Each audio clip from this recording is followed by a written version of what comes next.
ইন্নাস সাআতা আতিয়াতুন, নিশ্চয়ই কিয়ামত আল্লাহ কায়েম করবে। কিয়ামত কায়েম করার মানে হলো এক নম্বর কিয়ামত মাতা ফাকাদ কামাত কিয়ামাতুহু। এক নম্বর কিয়ামতের নাম হলো মরণ। মরণ যখন হয়ে যাবে তখন তোমার কিয়ামত শুরু হয়ে যাবে। মরণ যখন শুরু হয়ে যাবে আপনার কিয়ামত তখন শুরু হয়ে যাবে।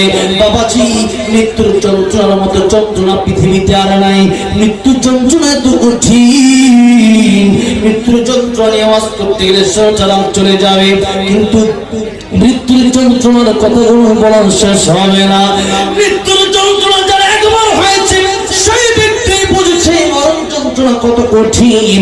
আমার নবীকে যখন আসেন জান কবজ করবে মালাকুল মাউত, আমার নবী বললেন আমার বুকের উপর রাখলাম কি হাত রাখলাম নাকি রাখলাম হুদ পাহাড়। আমার নবীজি যদি এই কথা বলেন আমি আর আপনি করব কি বলেন?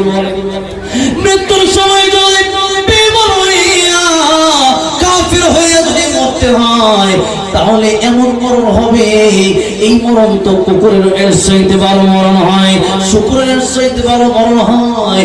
আবার আপনার মরণ যদি বেঈমান হইয়া হয়, মুনাফিক অবস্থায় হয়। একটা ছাগলের চামড়া টেনে চলে যত বেশি কষ্ট হবে